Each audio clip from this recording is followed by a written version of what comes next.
Eerst had me heel gemotiveerd. Dat vond ik heerlijk.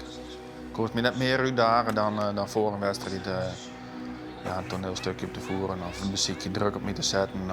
Of me net aardig te vinden. Als ik in een wedstrijdmodus zit, dan vind ik dat heerlijk. Dan ga ik het lauwst alleen maar vijanden omheen, want dan spring ik het best. Ik ben een beetje vreemd in de maag en ik denk dat er nog wel vreemde dingen gebeuren gaan, joh. Dit is zijn laatste sprong, ja. De allerlaatste. Met prachtig weer. Ja, super. Ik denk dat er mij een heel mooie sprong afschiet neemt. En ik denk dat dat hetgene is wat het juist wordt. En dat het een Nederlands record is. Ik denk dat dat het ultieme doel is voor Joert. Dus de zenuwen die zijn bij mij enorm. Bij hem ook. Maar ik denk dat we een heel eind richting de 22 meter gaan. Hartstikke nerveus natuurlijk. Maar aan de andere kant, we hadden net al hebben. En we weten eigenlijk het hele seizoen al dat dit het laatste is. En dan is het goed. Het is heel gemengd. Je kan natuurlijk altijd erop naar 22 meter wil springen. Maar dit waar, op eigen secondes, dat is eigenlijk meer de drijfveer nodig dan dat ik denk omdat het de laatste is. Maar het zijn natuurlijk wel de allerlaatste mogelijkheden om dat nog te doen.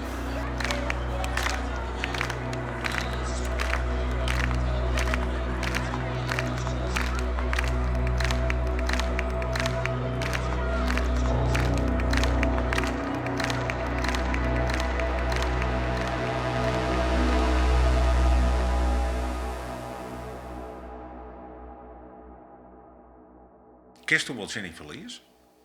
Nee, absoluut niet. Laatste seizoen had ik daar meer een modus voor mezelf in voelen. Maar dat is wel een proces waar ik al in de winter of in weekend ervoor mee bezig moet zijn. Oké, dat kist net winnen, Bart. Of je bent net fit en de maast er rekening mee houden dat dat net lukt. Maar mijn eerste jaar Fries kampioenschap en dat soort dingen, dan ben ik gewoon na de 10 uur net benaderbaar. Ik daar gewoon echt les van. Na 20 jaar komt er een eind aan de vierlap carrière van Bart Helmholt, houder van het Fries, Nederlands en vrouwenrecord. In Burgum op zijn thuiskoms neemt er afskiën. Friesland ook volgen hem op die laatste dag en zucht waarom op zijn carrière. Supertalent denk ik nooit dat ik dat best ben. Maar ik moest het altijd hebben van het werkje. Fysiek wie ik bij de jonkies net de grootste. Dus wat groter worden moest ik toch brengen door heel hard te trainen. En vooral fysiek qua krachttraining heel vol te doen. Ja, en eigenlijk door altijd hard te werken. En ben ik toch wat boven komen dromen.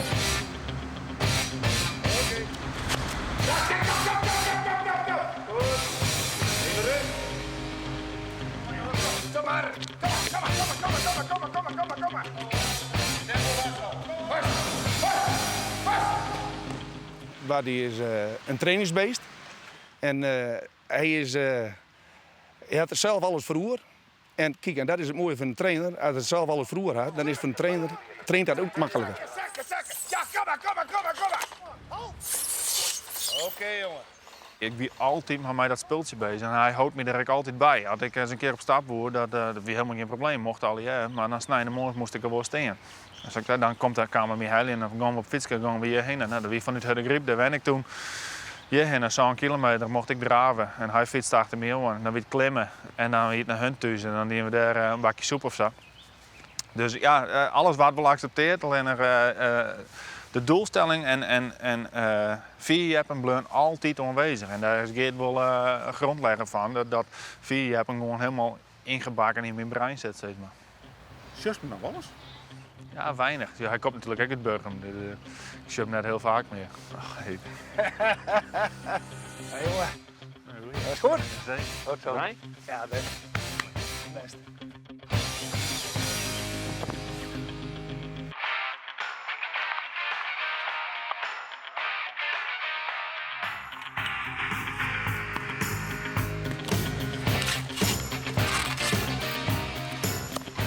Bart Helmholtz staat bekend als iemand die het prodde traint. Ja. Maar is hij echt de meest talentvolle leerder? Nee, dat vind ik net. Ik ben ervan overtuigd dat Bart net zo traint zoals hij nou doet. Ik noem een heel mooi voorbeeld. Henk Schieving. Als Bart zou trainen zoals Henk Schieving, dan sprong Bart nooit een 15 of 16 meter weg. Ongetraind, dat kan Bart net. Bart moet trainen. En dan de junioren, want de verrassing is deze Bart Helmholtz.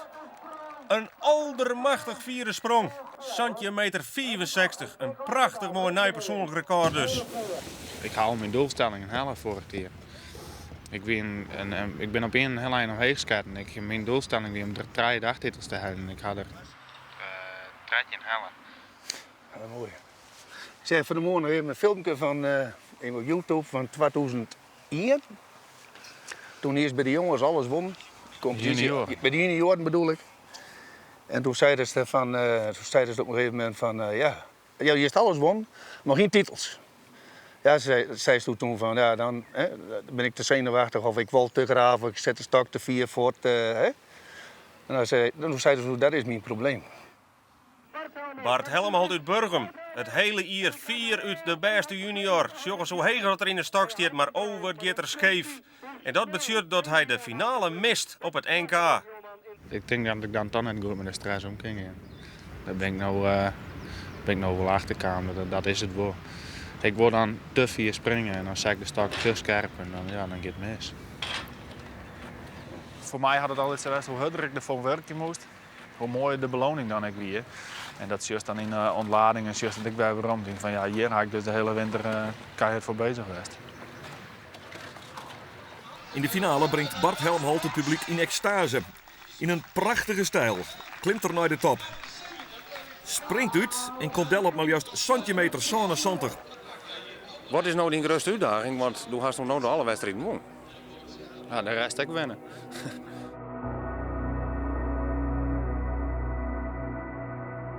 Mentaal moest ik gewoon nog wel heel leren. En mentaal koek dus toch net altijd die kruddenbek. Maar wie een meidje. Ja, dan kun je net optimaal presteren. Dus ik heb voor mezelf eerst een modus moeten vinden om daar ontspanning in te krijgen. Ja, daar heb ik heel veel moeite mee gehad om dat voor elkaar te krijgen. Dat hebben ze te winnen. Maar dit zal dan natuurlijk zijn allerlaatste wedstrijd zeker hier is het huishouden in Bart Helmholtz, zijn eerste kans in zijn laatste wedstrijd op die 22 meter. Hij had zijn leven lang in het tegensteld van 4 springen bij het vierlepen. Geen cultuursport, maar topsport. Redt er dat? Nee, nou nog net. Maar hij had nog 4 kansen te goeden. Het meest me irriteren moesten ze folklore of leuk cultuursportje. Dan hield me voort op achterste poorten en dan reageerde ik wel eens wat primairder dan dat ik ooit reageerde. En dat kost me gewoon echt loop me krijgen. Dat is eigenlijk meer in de tijd ontstaan dat ik zelf een professionele slag aan het wie, dat ik zelf met persoonlijke sponsoring bezig wie. En dat het gewoon net boterde mij het bestuur op dat moment. Die hingen gewoon over een visie. En ik vond dat ze echt nog steeds in de visie cultuursport zitten. En cultuur en wie moet het van folklore hebben, want daar komt het publiek op aan. En daar kost me zelf verschrikkelijk maar irriteren. Want hoe kan het nou zijn dat mensen komen om te zien hoe ze naar de andere kant springen? Nee, dat is bullshit. Want we doen dit speeltje door om zo 4 mogelijk te springen. Daar gaat het om. En ik doe er alles voor in een CCM dat het een voor recreatiespeeltje is. Ja, dat vond ik echt verschrikkelijk. Maar wat mijn verwachting van Bart Helmholtz, de man die dit seizoen haast alles won. Misgreep en hij weet het. Hij mist de finale en zijn seizoen eindigt zij in een drama. Trainer Arend Hofstee op achtergrond. Pols steert goed. Lopen is altijd goed. Lopen is vlug. Ken het? Lukt het? Nee hè? Nee hè? Hij helpt het derde punt net. Nee, hij wordt wel Fries kampioen. Maar deze man krijgt de zilveren pols, ja. Hij leidt hem zoveel druk op dat er daar les van kregen. Ik heb wel eens zien, en ik ben natuurlijk vlakbij, dat er al om een uur is, wat ik zeg, 11 stap te delen op Wisconsin om. Terwijl oorliepers pas jaar 12 een beetje hier arriveerden. Maar dan weer er zo bord mee bezig. En alleen daar toch kreeg hij zoveel spanning voor hemzelf. Want hij won toen alles behalve het FK. En Bart Helmholt, de laatste kans op die zilveren pols. En het zocht er heel goed uit, maar gaat er net te scheef. Ja, hij gaat wel te scheef. En de druk wordt elke keer groter als hij net heller had. En het gebeurt ook altijd op de meest vreemde mogelijke manieren natuurlijk. En die frustreerden misschien nog wel volle meer. En Henk Skievink die op vrijdag een beetje weerom komt uit Canada, die door de Fries kampioen werd. Terwijl ik me het hele seizoen het snot van de heren train. Ja, dat zijn dingen die hebben me verschrikkelijk frustreerd. Dat die echt zeer. De tweede sprong van Bart Helmholt in zijn afscheidswedstrijd. En hij wil nog zo graag een keer die 22 meter hellen. Zit het erin in die tweede sprong. Het liep het eerst goed, maar hij gaat briek. En zo blijft zijn enige officieuze 22 meter sprong. Diezelfde in Amersfoort doet hij bij de Red Bull vierste lepper. Maar liefst 22 meter 34 lepte. Nog altijd het officieuze broodrecord.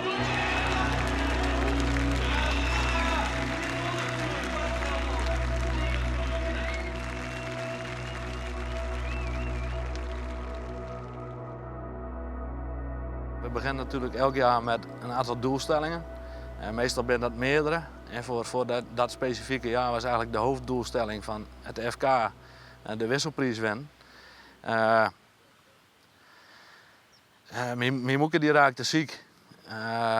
En dat dusdanig ernstig dat het gewoon in een hele korte tijd... betekende dat zij is overleden op die dag. De dag van het FK. Dus ik wil er net bij. Arend belt van sorry maker, ik kan er net bij wijzen. Want dit is het verhaal. En dan denk ik, maar voor het erachter komt, maar wij zitten hier op mijn hele familie zitten voor de televisie. Toen werd hij het Fries kampioen. Ja, dus die warming up. Ondertussen zien we alleen maar de appen met Arend. En we weten ook dat het live uitzonden was. Dus hij kon gewoon in op een de meisje. De eerste sprong van Bart Helmholt. Meestal een hele goeie. Hij pakt in ieder geval het derde punt. Hij gaat wel wat vlug oer en pakt hier wel voor dadelijk de vierste afstand van de dij ontnota. Dan krijg je na de eerste sprong het appje of een sms of een telefoon. Dat ging net meer precies waarom halen. Maar dan merk je gewoon dat ze hem echt daadwerkelijk met de hele familie voor de televisie zitten. En dat ze het al je mij beleven. De gost ik nog praten over techniek. Op een dag met zoveel emoties. Gang Aard en ik denk je praten van hey, de tweede sprong maar het samen zo doen. Als er achterover over denkt. Het ken ik wel dat het erop houdt. We sjuggen als je een oor in. Die is wegkrachtig. Zit er goed in. De stok stiet nog beter. De stok stiet volle beter. Hij weet heeg in die bolstak te komen. Ja, dit is een hele vierde sprong. Ik zeg hem springen en ik hier een paar dingetjes van hey, vrek dat maar door. Dus ga ik hem opbellen. En hebben we contact gehad en daarna, ik weet net of elke sprong nog, maar een paar liefste dingetjes van hey, vrek, doe dit een beetje hoors, doe dat een beetje hoors. Ja, en hij had er een fantastische wedstrijd van maken. Hij sprong maar vierder en maar vierder en maar vierder. En wat kan Bart Helmholt in zijn laatste sprong op dit FK? Kende die in 20 meter er nog uitpersen? Hij docht een koging en...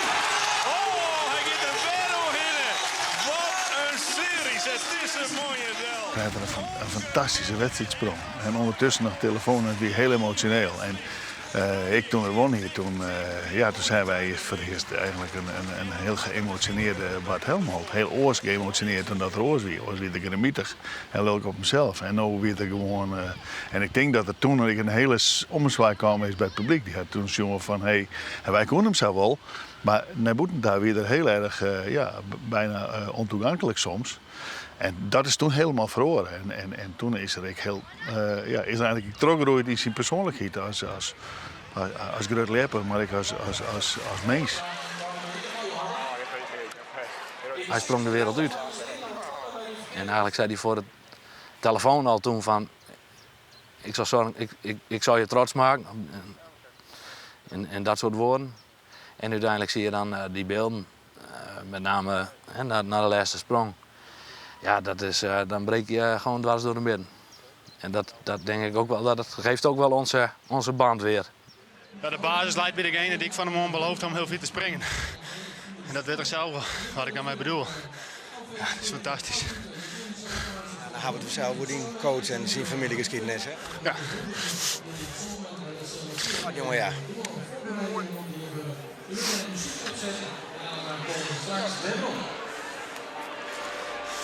Dat begreep ik, dat griep jongen. Ja, hij moet er gewoon bij werden. Nou ja, dit is weer voor hem, ik beloofd. En dan komt het direct naar Ruud. Ja, dat is onvoorstelbaar. Maak een applaus voor Bart Helmholt, kampioen bij de senioren. Commissaris van de Koningin John Jorritsma jouwt de wisselprijs aan Bart Helmholt. Het is de vierde lepper in de historie die hem horen mij. De eerste wie Roel Bokkerspon. Tussen 1963 en 1972 wist hij maar liefst 8 keer Fries kampioen te worden. Hij had 2 zilveren polsen toestaan.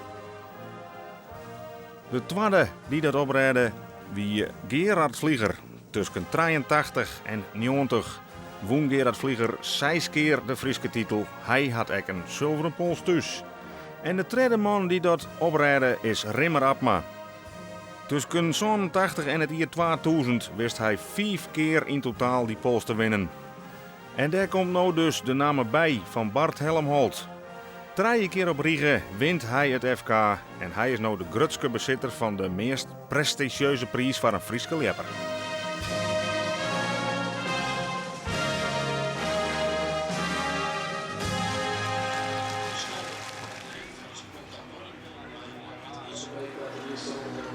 De derde sprong van Bart Helmholt. We weten van hem dat hij zijn wedstrijden opbouwt. Dat hij beter wordt hoe langer de wedstrijd wordt. Meestal is de laatste sprong de beste. Deze sprong zocht er aardig uit, maar hij gaat uit koers en te vlug hoor. Dus het wachtje blijft op die 22 meter.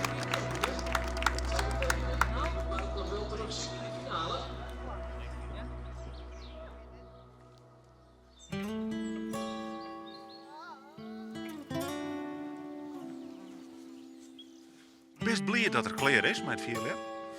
Ja, ik ben zeker blij. Ja, ik vond het een leuke sport om naar te zien. Ik heel lauwer dit dan als er een keertje dingen hier of voetbal of zo. Daar heb ik helemaal niks mee. Dit weer wel vond ik altijd een leuke sport om naar te zien. Tenminste dat het een beetje het waar wie zo ziet. Maar ja, op een gegeven moment had een drukke baan natuurlijk. We gaan gezin. Nou, we zijn correct verhuizen. We gaan hier drukte genoeg. Dus ja, nee, het is klaar. Ja, ik ben wel blij mee. Dat wie alom bekend dat hij 4 lepte. En ik weet ook nog wel, toen gingen we nog niks met elkaar. Dat was in de zomer van 2008. Toen kwam ik thuis en toen zei ik, toen ik een het eerst aan en toen zei ik in huis van, ik wil even televisie zien. En die hartstikke mooi waar, dus ik dacht van televisie zien, wat apart. Nou, het FK ervoor, nou, die hier wel in de gaten van, daar zit wel iemand tussen die ze wel interessant vindt. Dus daar voel ik al wat door de maand.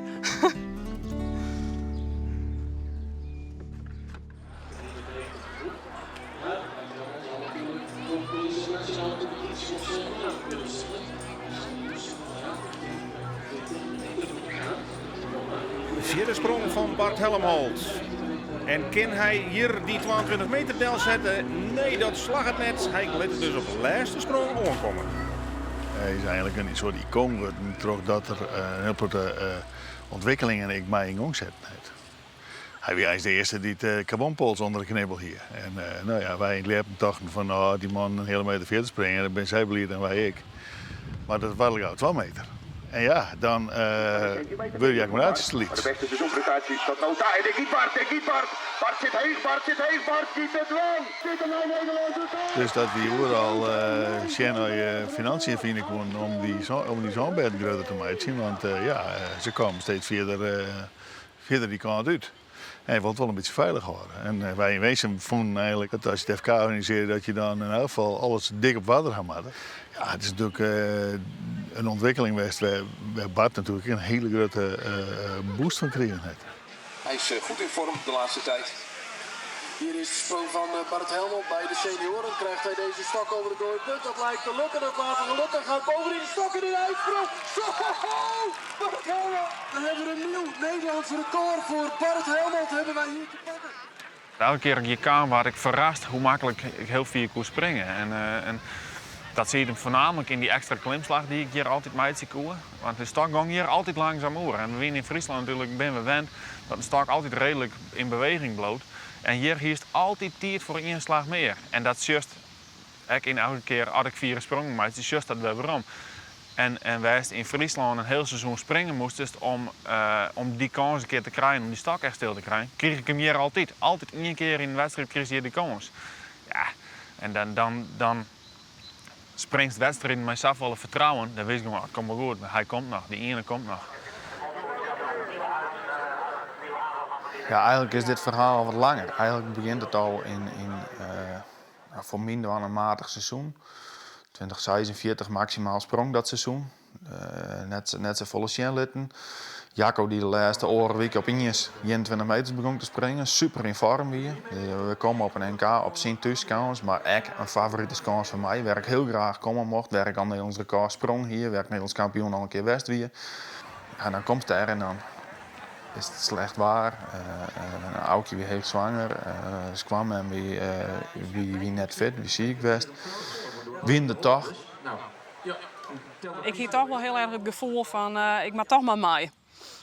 En is mij gewoon van nou dan ga ik wel met die mee, dan gaan we gewoon mijn eigen auto en dan kunnen we altijd weer waarom het net gaat. Dus zo ben we daar toch maar heen gegaan. En dan rijdt het en dan wordt het maar uitsteld en ik viel me maar groeien. Ik ging dat vaker meemaken dat ik na het uitstellen van een wedstrijd dat ik dan beter laat. En ik viel me groeien en ik viel me beter worden van jongens, dit komt hier helemaal goed. En ik denk een uur of 6 of zo, toen ik nog steeds vies waar. Maar toen zei ze me op een gegeven moment van ik ga wel een beetje pensioen. Ik wil eigenlijk wel naar huis, ik ben wel uitzitten. Nou, ik zei kijk wel.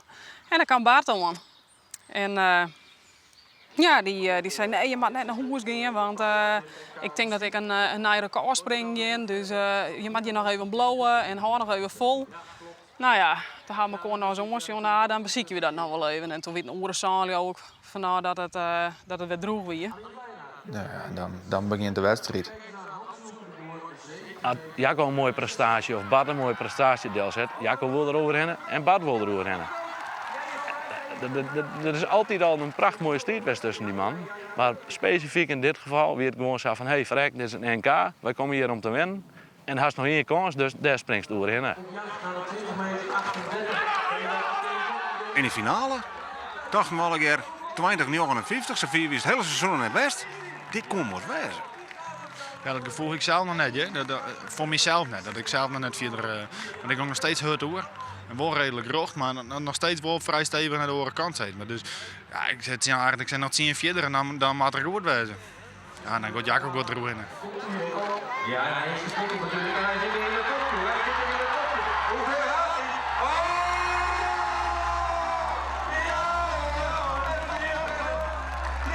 hij? En dan merkst eigenlijk voor het publiek heen komen van hey, en de commentator van oké, dit is de beslissing van de wedstrijd.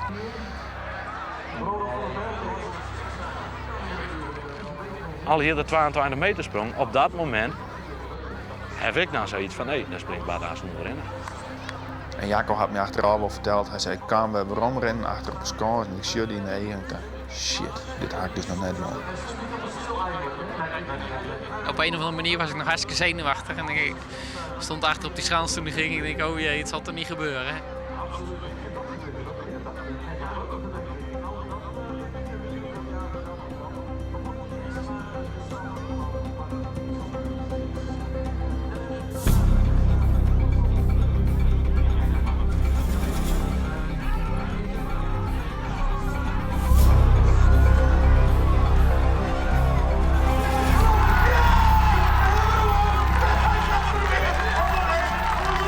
Teleurstellend seizoen gewoon qua type en waar en wedstrijden in de Rijnwetter springen en aanlassen en trijken springen en fjouwen en dat wint net een sec gewoon dit seizoen.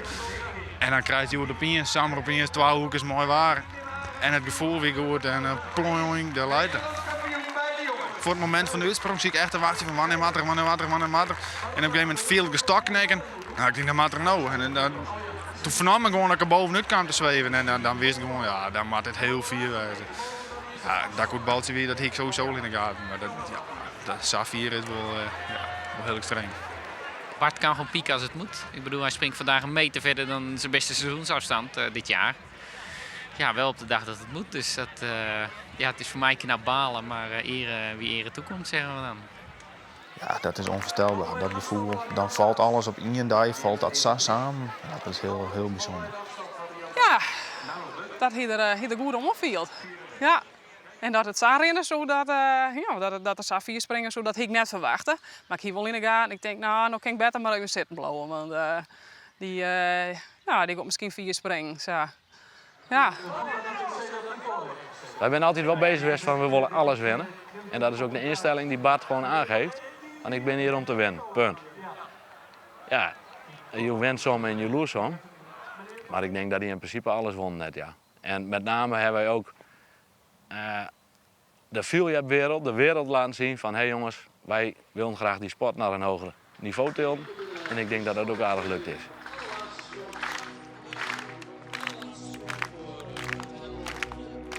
Nou, de allerlaatste. De spanning groeit bij het publiek in Burgum. Want de laatste sprong van Bart Helmholt is heel vaak de beste west in het verliezen. Kinderen nog 1 keer pieken. Dat slag het krijgt net. Hij besluit mij een wiertsprong. Maar hij besluit ook een fantastische carrière. En is op dit stuit de beste lepper van deze eeuw. Zit je ook net volle meer in. Dan zetten we ons maar even nog in. Hè. En dan mag je hem afschieten. Het is net alles. Ik denk in 64 hebben binnen 3 grote leppen geweest. En dat is Roelbokker Span, Gerard Vlieger en Bart Helmholtz.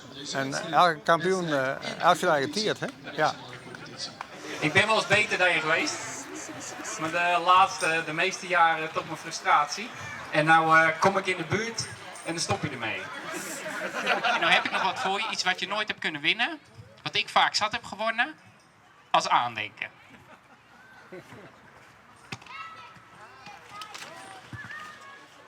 Dit is de prijs als je Hollands kampioen wordt. Alsjeblieft.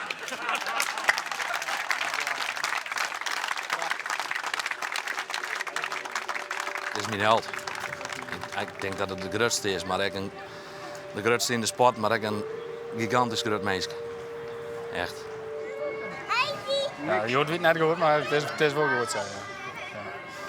Ja, we gaan van Wend gaan we 1 doel stellen, dus laten zien of we weer omkomen kunnen. Ja, als dan met een Nederlandse titel en een Nederlands record afsluit dit hier, dan we redelijk wel weer omkomen. Dus dan is het goed. En hoe jij ook, kan ik dat ook wel beseffen, denk ik, maar nu is het nog even een beetje balen. Kom er. Ik zou die Utama van Elst die een hartelijk dank willen voor alle energie en alles wat er leven hier is. In de vorm van een mooie borstblom dat gewoon zitten en het beste wezen voor de toekomst. Graag een heel groot applaus voor